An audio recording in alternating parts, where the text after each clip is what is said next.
오늘은 사도신경 고백 중에서 이제 이 거룩한 공회와 이 파트하고요, 또 그 다음 나오는 성도가 서로 교통하는 것과 이 두 부분을 좀 살펴보려고 합니다. 먼저 살펴볼 것은 앞부분에 나오는 거룩한 공회와 이 부분인데요, 여기 나와 있는 이 거룩한 공회화를 그 라틴어 원어로 그대로 보면은 이렇게 해석을 할 수가 있습니다. 나는 거룩하고 보편적인 교회를 믿습니다.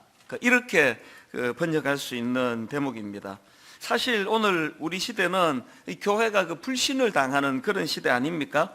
물론 여기 나오는 그 교회를 믿습니다 할 때 교회가 이 눈에 보이는 지상교회만을 의미하는 것은 아닙니다만, 어쨌든 우리 모두가 이 시대의 숙제가 그거 아닙니까? 어떻게 하면은 이 교회의 신뢰가 회복이 될 수 있을까?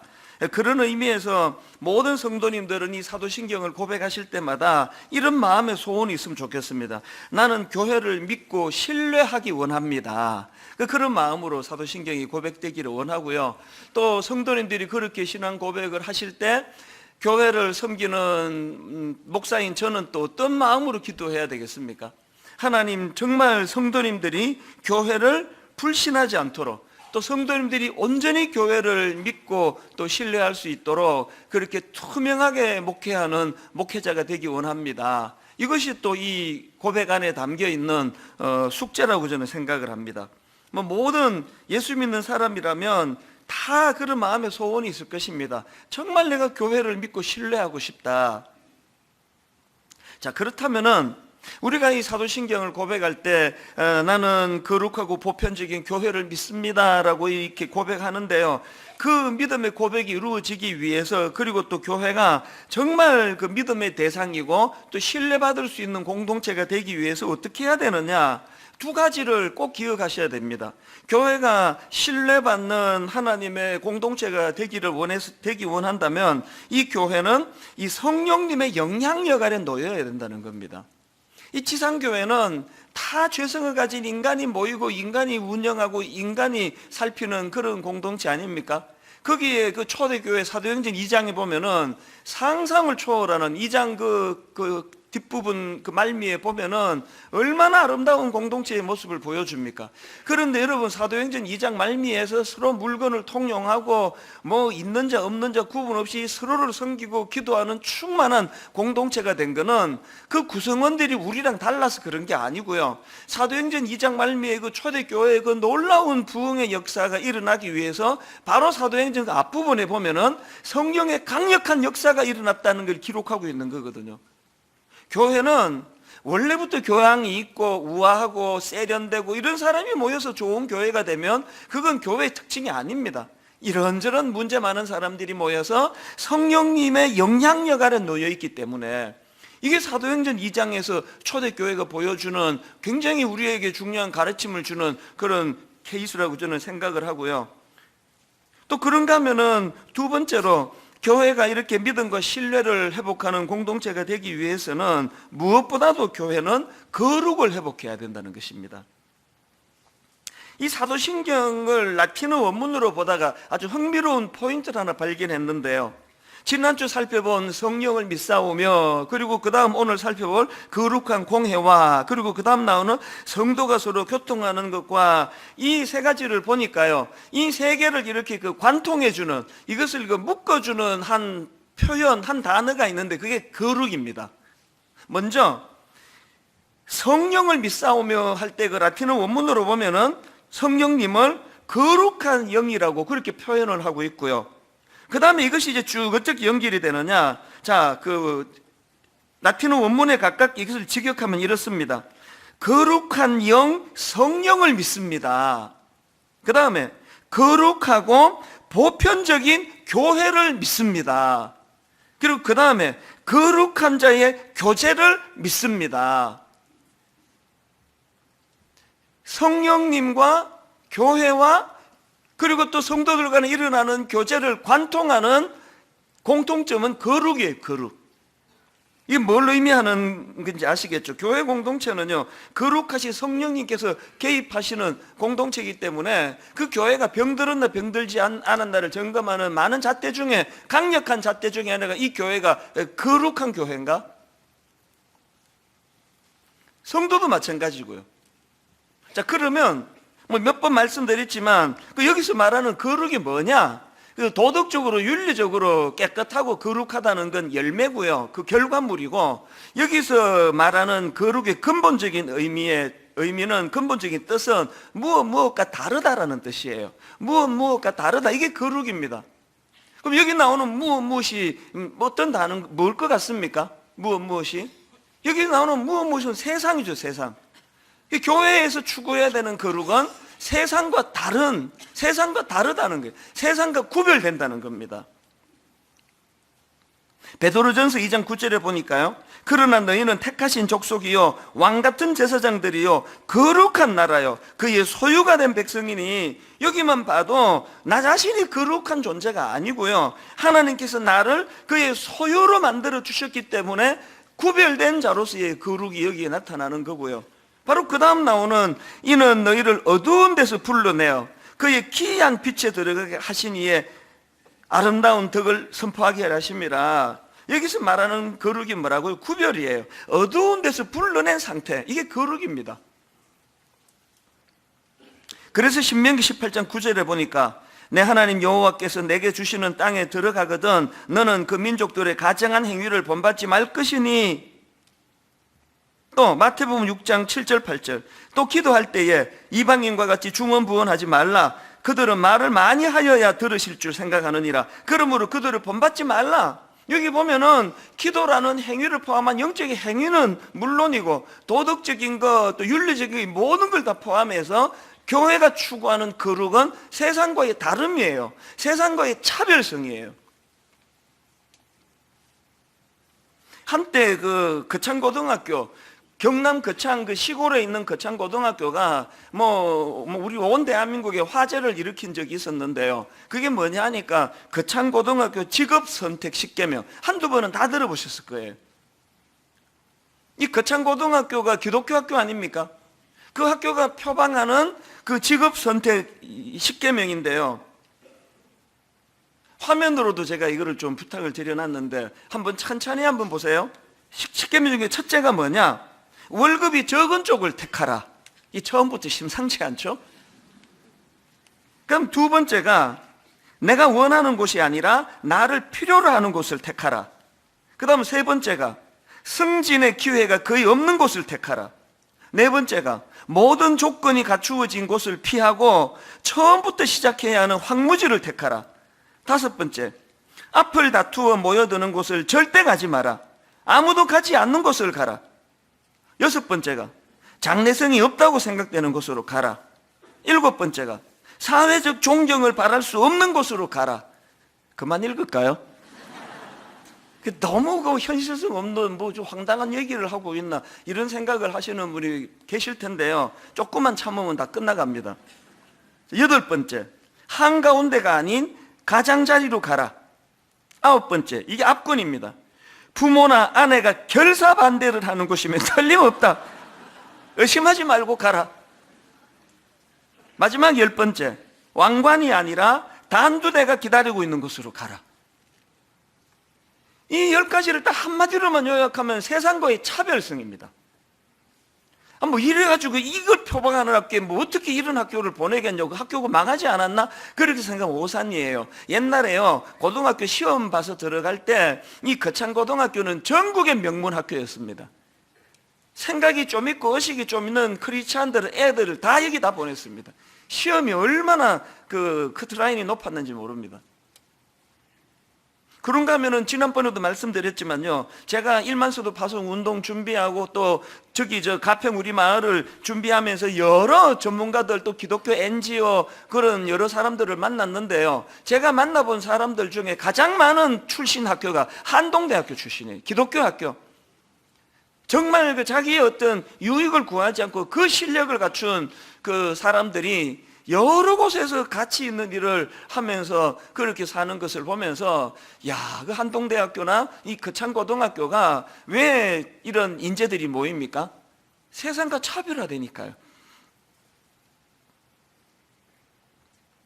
저는 사실 이 교회론을 다루는 오늘의 이 사도신경 본문을 쭉 살펴보다가 제가 그 개척하고 바로 쓴 책이 하나 있는데요. 세상에 없는 것이라는 책입니다. 이 책을 쓰고 한동안 내가 절필을 했습니다. 오랜 기간 다시 책 쓰지 않았는데요. 왜 안 썼을까요? 뭐 글이나 쓰고 이런 것보다 한번 여기에 올인하고 싶은 마음이 있었거든요. 여기 올인하는 게 뭡니까? 이 책 세상에 없는 것이라는 이 책은요, 원래 제목은 훨씬 깁니다. 원래 제목은 이렇습니다. 세상에 없는 것 되기 위해 달려가는 분당 우리 교회 개척 일기. 이 세상과 다름을 강조하는 거 아닙니까? 세상에 없는 것 되기 위해 달려가는 분당 우리 교회 개척. 이걸 줄여가지고 세상에 없는 것이라고 그렇게 썼는데, 지금도 많은 개척교회 목사님들이 이 책을 참고를 한다고 제가 들었거든요. 왜 많은 개척교회 목사님 이 책을 참고할까요? 개척을 할 때 세상과 다른 공동체를 만들어야 된다는 알거든요. 저는 뭐 제가 쓴 책이나 또 제가 쓴 설교도 막 억지로 이제 저를 이렇게 점검하려고 듣지 잘 안 듣고 잘 안 읽는데요. 지난주에 제가 이 설교를 준비하면서 그 세상에 없는 것이라는 책을 꺼내가지고 뭐 다는 아니지만 쭉 이렇게 훑어보았습니다. 왜 이 책을 다시 꺼내 읽었느냐? 지난주에 성령을 믿사오며 그 다음에 거룩한 공회와 이 대목을 살펴보면서 분당 우리 교회가 첫 출발이 세상에 없는 것 되기 위해 달려가는 교회라 그랬는데, 여전히 지금 그 정신이 살아있는가? 그러면서 쭉 살펴보면서 어떤 거는 또 유지가 되지만 더 많은 부분에 지금 약해지고 초심을 잃어가고 있는 게 또 사실이라서 정말 이 정신 차려야 되겠다. 이 모든 게 무엇을 위한 몸부림입니까? 세상과의 그 구별됨, 세상과의 차별성, 이런 차원에서의 거룩을 추구하는 게 교회이기 때문에, 그런 맥락에서 우리 모두의 이 삶을 되돌아보면은 우리가 무슨 막 엄청난 도덕적으로 악한 짓을 해서 문제가 아니라 세상 사람들이 보기에 니하고 나하고 뭐가 다른데? 예수 믿는 내하고 안 믿는 나하고 뭐가 다른데? 이게 결정적으로 비난의 그 포인트 아닙니까? 그래서 우리는 항상 이 교회가 은혜를 향해 나가기 위해서는 성령님이 이 교회를 다스리셔야 되고요. 그런가 하면은 그 거룩하신 성령님이 다스린다 할 때 반드시 나타나는 열매가 거룩이라는 것, 그리고 그 거룩은 세상 사람들과의 차별성이라는 것, 이거를 잘 인식해야 된다는 겁니다. 이게 교회의 거룩성이고요. 그런가 하면 또 한 가지 더 살펴볼 게 있습니다. 우리말로는 이게 잘 드러나지 않는데요, 그 라틴어 원문으로 보면은 이 거룩한 공회화가 이게 거룩성만 있는 게 아니라 보편성도 있다는 걸 확인해 알 수 있습니다. 이 거룩한 공회화, 이걸 라틴어 원문 그대로 직역하면 이렇습니다. 나는 거룩하고 보편적인 교회를 믿습니다. 이렇게 돼 있습니다. 교회의 거룩성과 함께 교회의 보편성, 이게 뭐냐? 오늘 그 본문 고린도전서 1장 2절을 제가 본문으로 택한 이유도 이 설명 때문인데요. 고린도전서 1장 2절에 보면은 교회의 보편성이 뭔지를 잘 설명하고 있습니다. 한번 보십시오. 사도 바울의 인사입니다. 고린도에 있는 하나님의 교회 곧 그리스도 예수 안에서 거룩하여지고 성도나 부르심을 받은 자들과, 그 다음 보세요. 또 각 처에서 우리 주 곧 그들과 우리의 주 대신 예수 그리스도의 이름을 부르는 모든 자들에게, 이게 지금 교회의 거룩성과 보편성이 다 담겨 있는 말씀입니다. 교회의 거룩성이 뭡니까? 앞에 나와 있는 부분 다시 한번 보세요. 고린도에 있는 하나님의 교회, 그리고 곧 하면서 이제 교회를 풀어 설명합니다. 뭐가 교회입니까? 그리스도 예수 안에서 거룩하여지고 성도나 부르심을 받은 자들의 모임. 그래서 거룩한 성도가 모인 공동체가 그게 교회이기 때문에 교회는 저절로 거룩한 공동체라는 겁니다. 그런가 하면 그 다음 나오는 2절 하반절에 보세요. 또 각 처에서 우리 주 곧 그들과 우리의 주 대신 예수 그리스도의 이름을 부르는 모든 자들에게, 여기 나와 있는 각 처에서, 이거 원어로 보면은 모든 장소를 의미합니다. 그러니까 지금 사도 바울이 교회의 거룩성을 말하면서 고린도에 있는 하나님의 교회라는 그 지역성을 설명하고 그게 끝나는 게 아니라 그 다음에 거기뿐만 아니고 모든 장소에서 각 처에서 우리 주 곧 그들과 우리의 주 대신 예수 그리스도의 이름을 부르는 모든 자들의 모임, 이게 다 교회라는 겁니다. 이거는요 교회의 보편성을 설명하고, 그리고 또 그 비슷한 개념으로 교회의 통일성이 있습니다. 한마디로 말하면 우리 교회가 아니라는 뜻입니다. 이게 딱 한마디로 말하면. 지금 한국 교회가 이 개교회주의의 함정에 빠져 있는데 여기서 벗어나려면 이 사도행전의 정신을 잘 회복해야 됩니다. 이 분당 우리 교회 그 이름을 엄청 잘 지었잖아요. 제가 지었거든요. 정말 잘 지었습니다. 분당 우리 교회를 딱 짓고 나니까 모은행에서 갑자기 우리은행으로 바꾸더라고요. 믿거나 말거나. 이름 참 잘 지었습니다. 그래서 분당 우리 교회를 이름 잘 지어서 교회가 이렇게 부흥하는 교회 아닙니까? 전국의 모든 교회가 우리 교회에서 기도하는 거예요. 막 새벽마다 주님 우리 교회를 부흥시켜 주시옵소서. 막 얼마나 기도를 많이, 지금도 많이 해요. 내가 만나는 우리 친구들마다 이제 우리 교회에서는 그만 기도하고 당신들 위해 기도해라. 이 우리 교회라는 이름이 참 좋은데요. 그러나 또 한편 이 이름이 갖는 위험성이 있습니다. 여기서 말하는 우리 교회가 보편성과 통일성을 갖춘 이 땅의 모든 교회, 심지어는 그 시대를 뛰어넘는 모든 주님 이름으로 모이는 교회들을 일컫는 의미에서 우리 교회가 돼야지, 이 분당에 있는, 임해동에 있는 요 조그만한 우리 교회가 우리 교회를 생각하는 건 굉장히 위험한 거예요. 그래서 저는 가끔 가다가 우리 교회에 대한 자부심이 좀 지나치신 분들에 대해서는 저건 참 위험한데 이런 생각을 합니다. 자기가 출석하는 교회에 대한 긍지를 가지는 게 뭐가 잘못됐습니까만 그것이 과하다 보면은 우리 교회만 좋은 교회라는 식으로 이게 흘러갈 위험이 있다는 겁니다.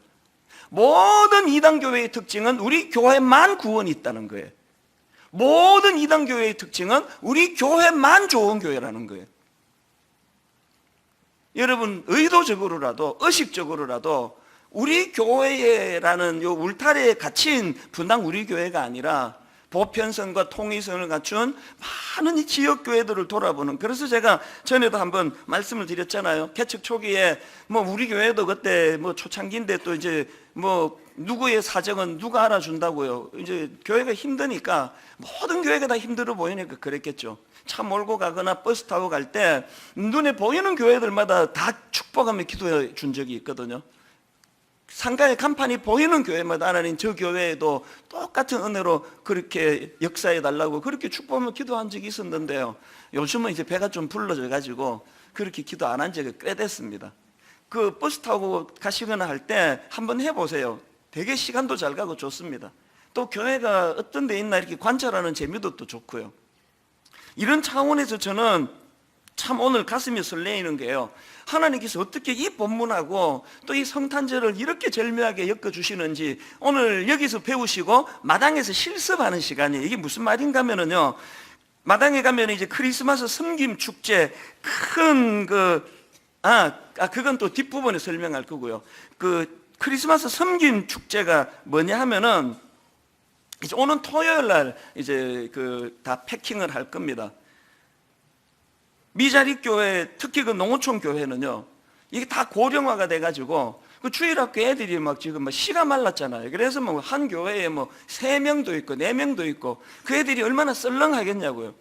작년부터 이제 우리가 시작한 게 그 미자리 교회, 특히 농어촌 교회에 주일학교 아이들에게 그 성탄절 선물 보내기, 이 과자 박스를요, 큰 과자 상자에다가 애들이 좋아하는 과자를 다 담아가지고 지난 해에는 160개 교회에 약 2,000여 개의 선물 박스를 보냈습니다.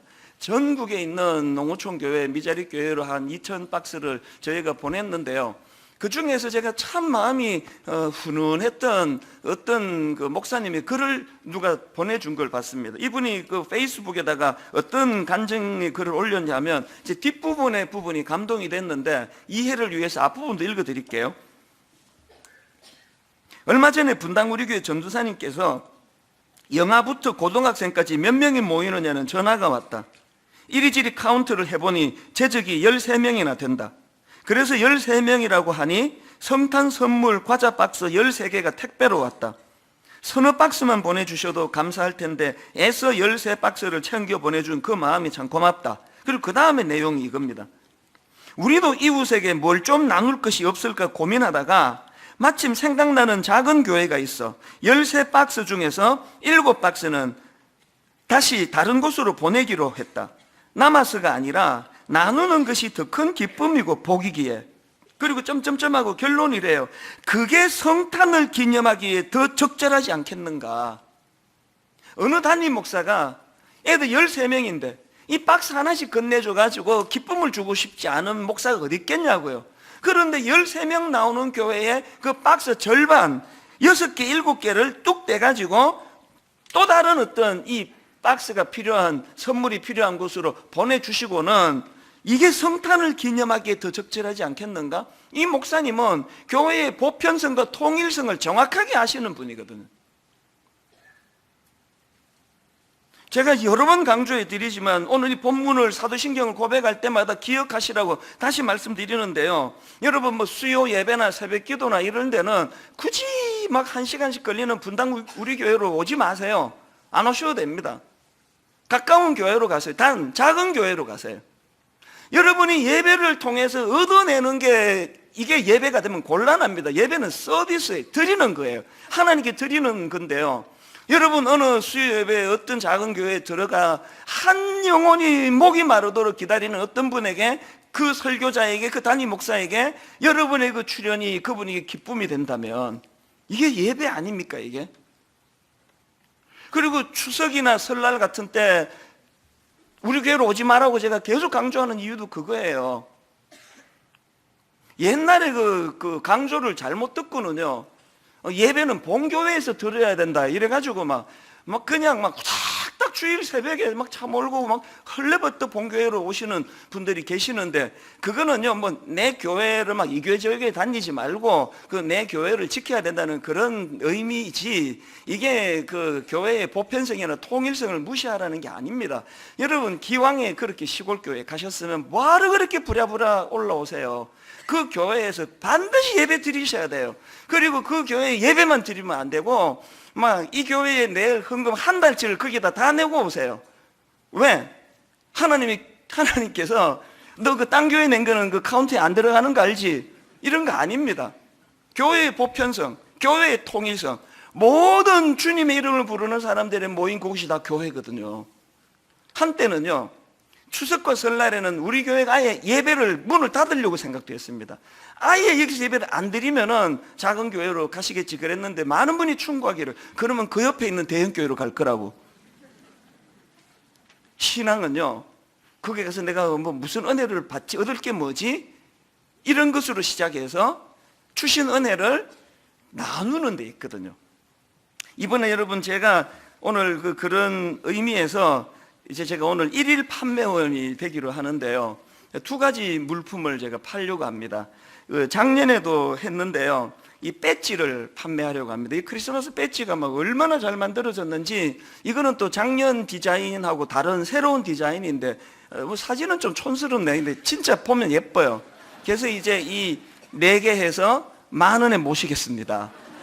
이거를 10,000원에 구입해 주시면요, 이 수익금을 가지고 아까 2,000박스 우리 농구촌 교회, 미자리 교회 아이들 선물이 이 교회 돈 뚝 떼서 하면 성의가 없잖아요.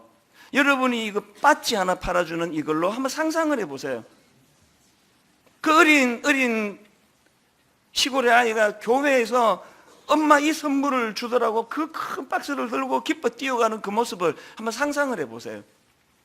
그리고 또 이제 지난주에 우리가 그 요한복음 필사 노트 막 삽시간에 그게다 동이 나서 이번에 좀 많이 주문했습니다. 이 수익금도 여러분들이 성경을 필사하는 영적인 은혜를 누려서도 좋지만요, 이 수익금도 마찬가지로 우리 농구촌 교회 아이들 크리스마스 선물 만드는 도 이 비용이 다 들어갈 겁니다.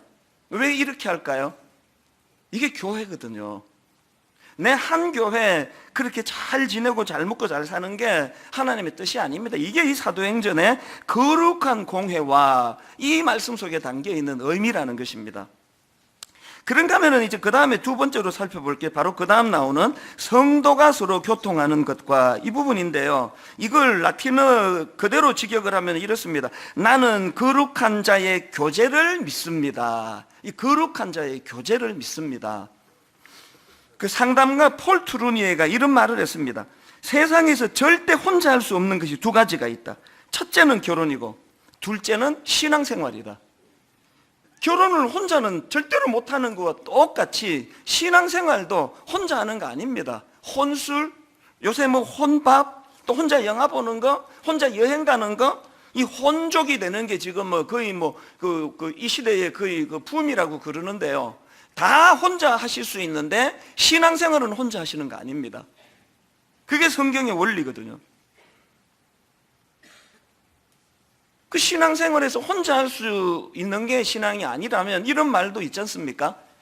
피할 수 없으면 즐기라. 그 어떻게 해서든지 교회 공동체 안에서 교제의 기쁨을 누리셔야 된다는 겁니다. 그래서 여러분, 이 성도 간의 이 교제의 즐거움을 꼭 회복해야 되는데, 이 교제의 즐거움을 회복하기 위해서 두 가지 그 조건이 있음을 기억하셔야 됩니다. 첫 번째가 뭐냐? 이 성도 간의 교제도요, 영적인 행위라는 것을 기억하셔야 됩니다. 베드로전서 4장 11절을 보세요. 만일 누가 말하려면 하나님의 말씀을 하는 것 같이 하고, 누가 봉사하려면 하나님이 공급하시는 힘으로 하는 것 같이 하라. 여러분, 그냥 대화할 때 내키는 대로 그냥 생각나는 대로 그냥 떠들어대고 상대방에게 상처가 될지 안 될지 고려 없이 툭툭 던지는 거, 그거는 아주 나쁜 짓이에요. 왜? 이게 영적인 행위이기 때문에 그렇습니다. 심지어는 마태복음 25장 40절입니다. 임금이 대답하여 이르시되 내가 진실로 너희에게 이르노니 너희가 여기 내 형제 중에 지극히 작은 자 하나에게 한 것이 곧 내게 한 것이니라. 왜 여러분 이 주님 안에서의 성도 간의 교제가 영적인 행위인지 아시겠죠? 그게 주님이 지금 개입하고 계시는 거예요.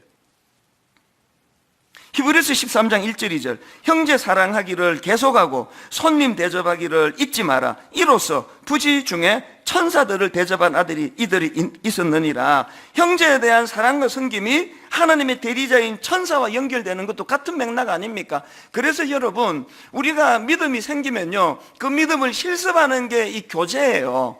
그래서 여러분, 대인관계에서 김 집사님과 박 집사님 사이에 자꾸 하나님을 개입시키는 거예요. 자꾸 하나님을 개입시키고 하나님 주시는 힘으로 얻고, 그리고 또 교제가 잘 되기 위해서는 여러분이 성령 충만으로 성숙해져야 됩니다.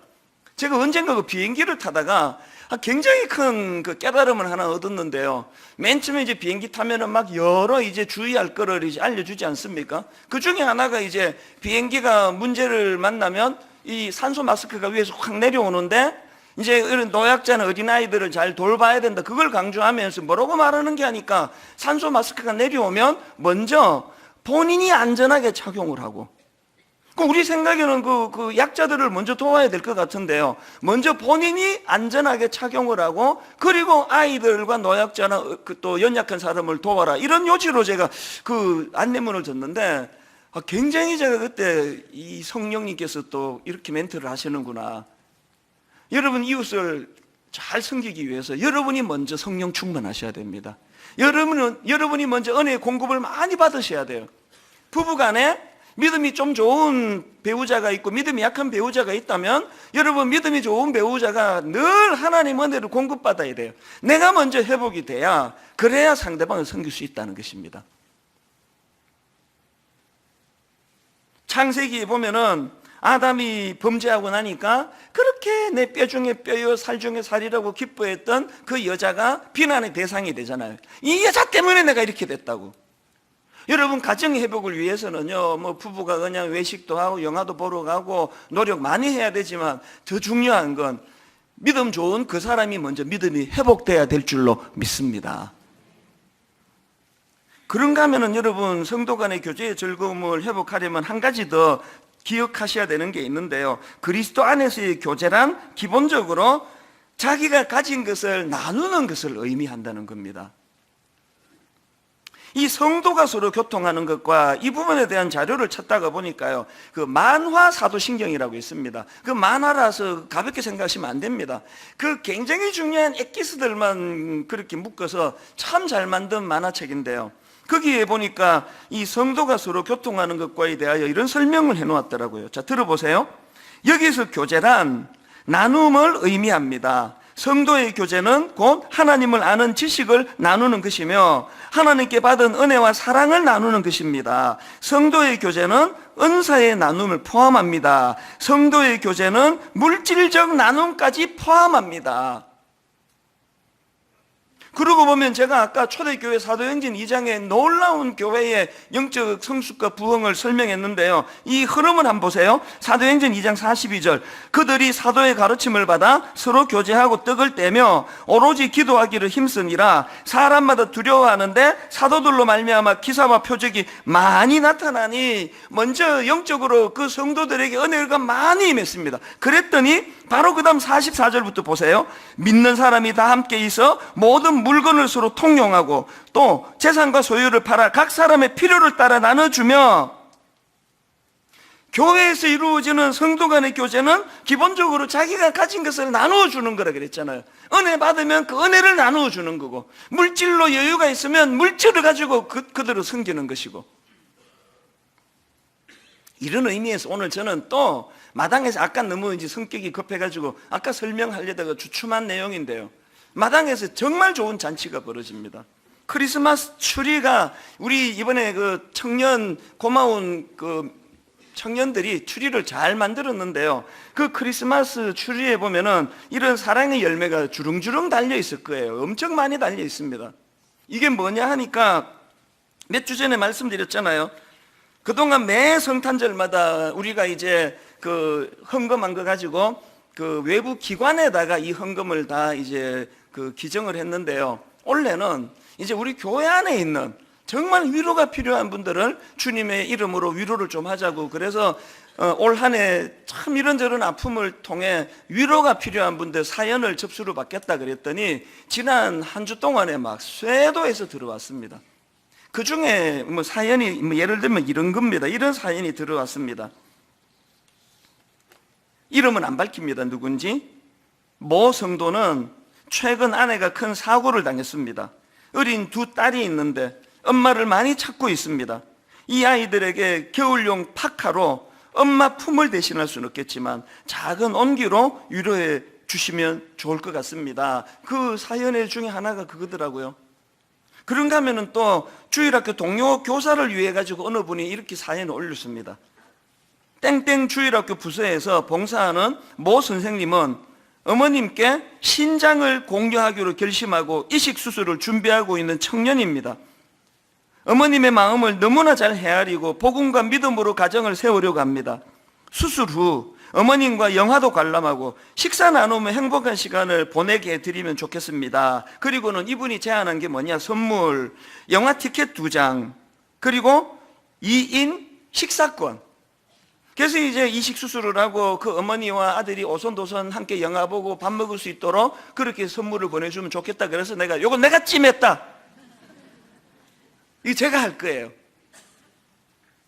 또 그런가 하면은요, 아침에 이제 이거를 이제 그 담당자가 보내줬는데 여기에 보니까 이제 여기에 이 사연이 있거든요. 이런 사연이 있습니다.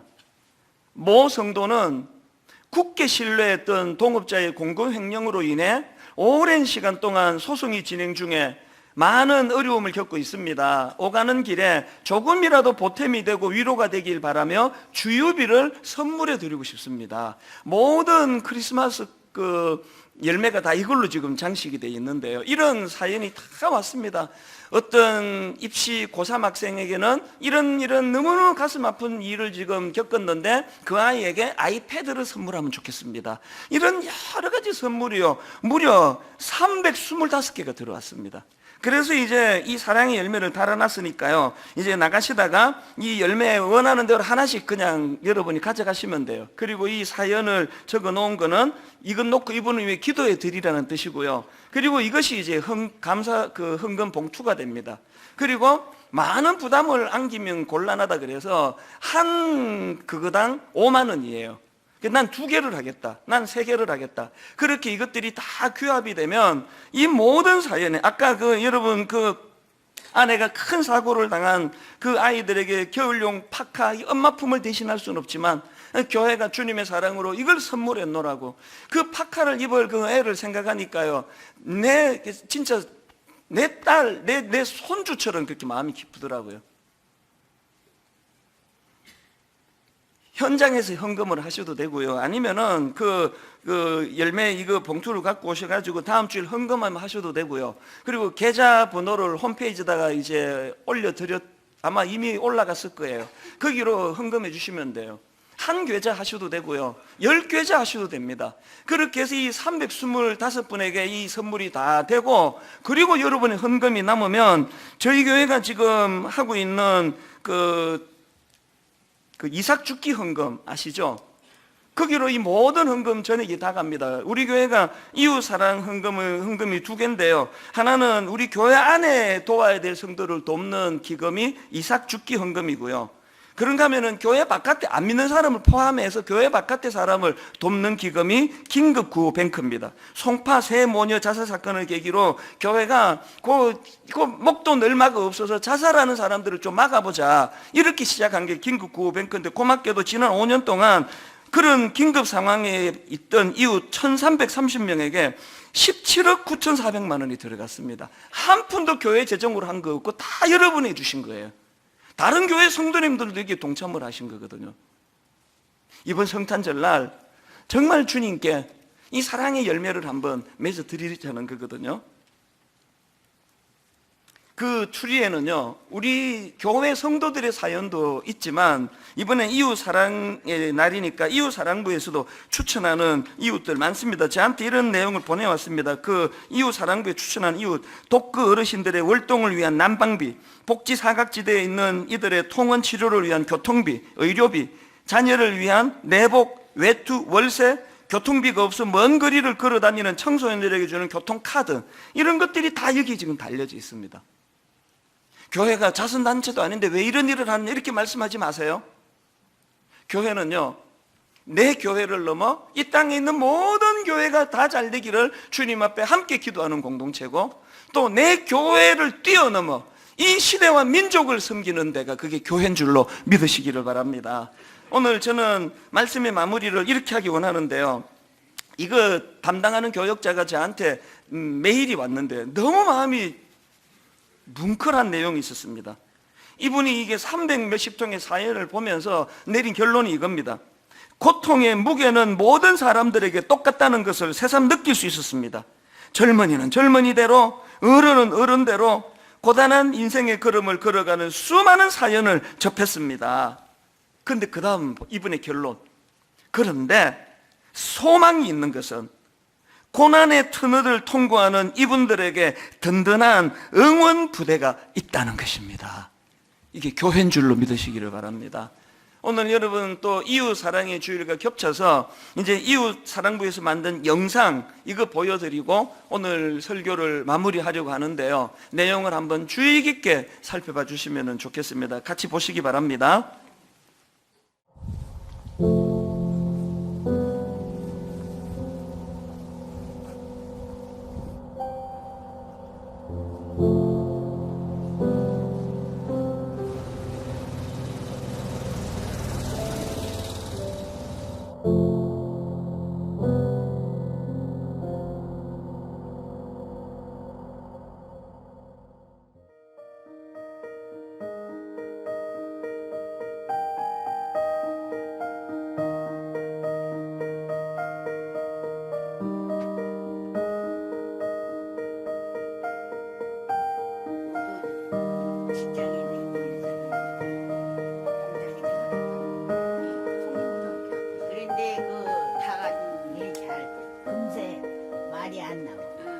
커다란 달력 뒷면에 빼곡히 막 그냥 버려지는 달력에 처음부터 끝까지 꽉 채우세요. 그걸 이제 한글을 이제 쓰시면서 반복해서 쓰시면서 이제 어느 날은 딱 보니까 한글로 아버지, 어머니를 달력 뒷면 빼곡히 연습을 하셨더라고요.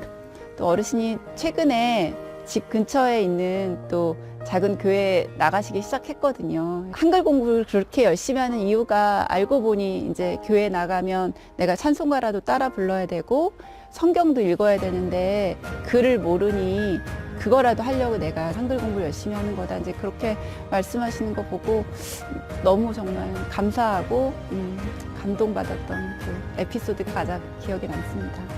오고셔. 전화해가지고 내가 아프다 그러면 그 죽을 이것저것 사가지고 오신다고. 너무 미안해. 어떨 때 제일 보고 싶으세요? 너무 잘해주니까 뭐라고 말할 수 없어요. 나 같은 사람 뭔 저거라고 그렇게 잘해요. 그러니까 내가 복 있는 사람이지.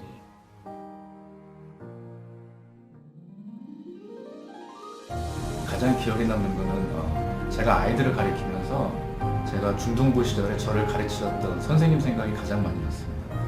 많이 힘드셨을 텐데 저는 되게 말을 안 듣는 학생이었거든요.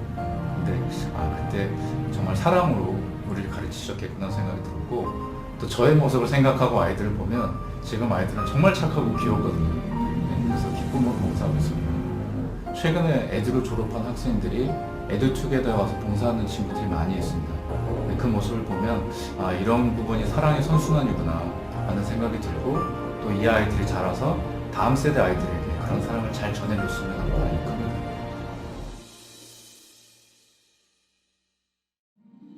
봉사하시는 분들이 다 이구동성으로 말씀하시는 게 나는 정말 이렇게 주러 왔는데 많이 받아간다 이런 말씀 하시잖아요. 정말 그렇더라고요. 저도 이제 제 시간을 드린다고 생각을 하고 왔는데 갈 때마다 너무나 정말 뿌듯하고 감사하고, 제가 정말 일을 드렸다고 하면 10을 받아가는 느낌이 늘 들거든요. 제가 많이 웃는 타입이 아닌데요.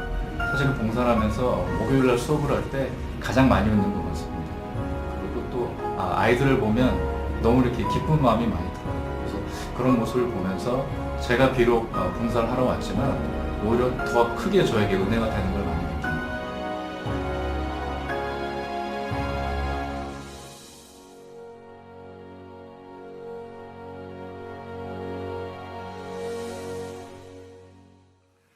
오늘 설교 제목이 우리가 꿈꾸는 이상적인 교회라는 제목입니다. 어떤 교회가 우리가 꿈꾸는 이상적인 교회입니까? 예수 그리스도의 십자가로 세워진 교회, 그리고 우리를 십자가로 인도해 주시는 성령님께서 이 교회를 주관하시고 주도하시고 이끌어 주시는 교회, 그리고 그 많은 받은 은혜들을 가두어 두지 않고 이것을 우리 주변 교회로, 우리 이웃으로 흘려보내는 성도들이 모인 교회, 성도들 간의 교제가 충만하게 은혜 가운데 넘치는 교회, 이런 교회를 향한 꿈을 꾸시고 우리 모두가 다 교회를 믿고 교회 안에서의 성도 간의 교제를 믿을 수 있는 것 성령님이 함께 개입하시기 때문입니다. 그렇게 고백하는 좋은 교회를 향한 꿈을 꾸며 달려나가는 분당 우리 교회 성도님들 되시기를 주님 이름으로 축복합니다. 오늘 말씀을 우리 기억하시면서 우리들의 찬양 45번입니다. 교회를 향한 이 꿈, 우리에게 소원이 하나 있네. 한 항목 한 항목 우리 찬양을 선포하시면서 우리 힘있게 이 찬양 같이 부르도록 하겠습니다. 우리에겐 소원이 하나 있네. 우리에겐 소원이 하나 있네. 어떤 소원입니까? 주님 다시 오실 그날까지, 다시 오실 그날까지 우리 가슴에 새긴 주의 십자가 사랑, 주의 십자가 사랑 나의 교회를 사랑케 하네. 사랑케 하네. 주의 교회를 향한 우리 마음, 희생과 포기와 가난과 고난, 하물며 죽음조차 우리를 막을 수 없네. 감히 이렇게 선포합니다. 우리 교회는 이 땅의 희망. 아멘. 교회를 교회되게, 예배 예배되게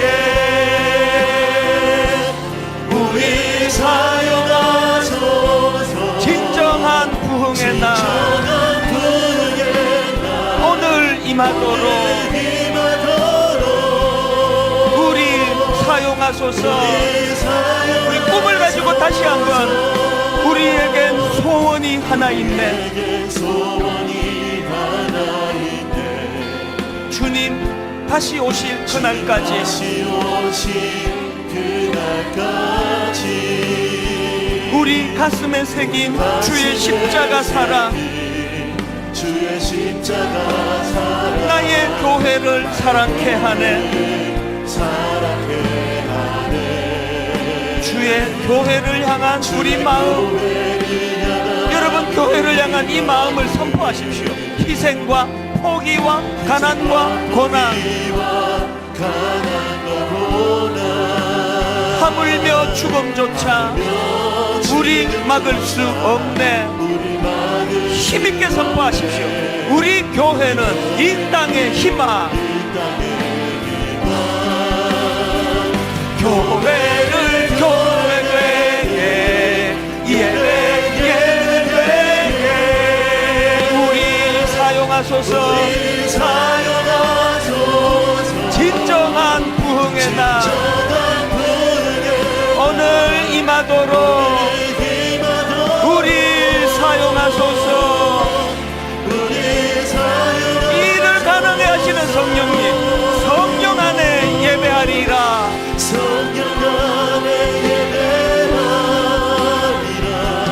자유의 마음으로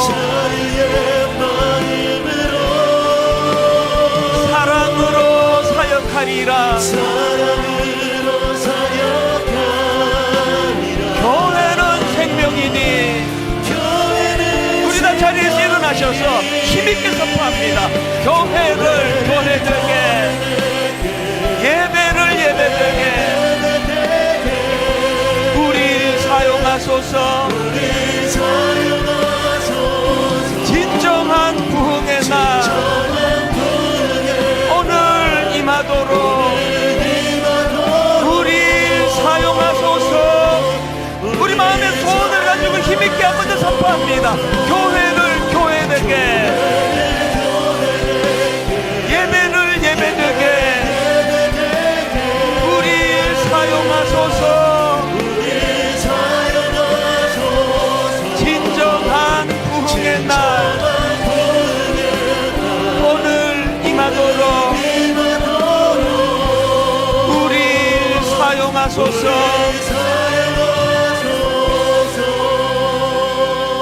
우리 모두가 꾸어야 될 꿈입니다. 교회가 아버지 불신을 당하고 지탄을 받는 거, 이거 절대로 내버려 두서는 안 되는 너무나 중요한 사안입니다.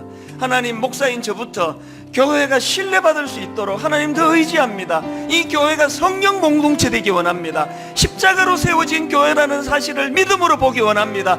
오늘 하나님, 우리 주변의 모든 연약한 지체들을 품고 기도하며, 교제는 내가 받은 은혜를 나누는 거라 그랬는데 아버지, 저를 사용하여 주시옵소서. 우리 통성으로 한 목소리로 같이 기도하시겠습니다. 살아계신 하나님 아버지, 오늘 아버지 하나님 주신 말씀을 가지고 우리 자신을 되돌아보기 원합니다. 하나님, 이 교회는 예수 그리스도의 십자가로 세워진 교회입니다. 하나님, 이 교회는 오늘도 주님께서 가장 사랑하시는 공동체입니다. 하나님, 이 교회는 성령께서 주관하시는 공동체가 되기를 원합니다. 성령님이 교회를 이끌어 나가시는 줄 믿습니다. 우리의 이기적인 생각들을 다 내려놓고 하나님 아버지, 성도 간의 교제는 내가 받은 그 은혜, 내가 받은 물질, 내가 받은 그 무엇을 흘려보내는 것이라고 주님 말씀해 주신다면, 오늘 이 교회는 그 아름다운 성도 간의 교제가 일어나도록 은혜 내려 주시옵소서. 하나님 아버지, 사랑해 주시나, 그리고 하나님 아버지, 이 자리 교회, 농어촌 교회에 아이들에게 선물을 보내는 이 일과 하나님 요한복음을 실사하는 이 일과 모든 영성간의 이들의 세상과의 차별화된 성탄절 맞이가 되게 하여 주시옵소서. 아버지, 교회가 세워질 수 있는 역사하여 주시옵소서. 하나님, 이 교회가 회복되기 위하여 성령님을 더욱 의지합니다. 성령님 다스려 주시옵소서. 성령님 이끌어 주시고 인도하여 주시옵소서. 무엇보다도 성령님의 인도하심으로 분당 우리 교회는 늘 주소가 십자가 아래가 되기를 원합니다. 십자가의 정신으로 받은 은혜를 아버지 교제를 통해 흘려보내고 나누고 섬기고 모든 우리 다락방마다 영적으로 충만한 나눔과 교제가 있게 해주시고, 하나님, 오늘 우리가 이 크리스마스를 준비하면서 세상과의 차별화를 위하여 미자리 교회, 농어촌 교회에 선물 보내는 그 일에 마음을 쏟게 하시고, 하나님, 교회 안에 아픔을 당한 위로가 필요한 우리 지체들에게 자그마한 물질로 선물을 그들에게 전달해 줄 때 거기에 주님의 회복과 치유가 나타나게 되는 줄로 믿습니다. 세상과 차별화된 성탄절 준비, 성탄절 맞이가 되도록 저희들을 인도하여 주시옵소서.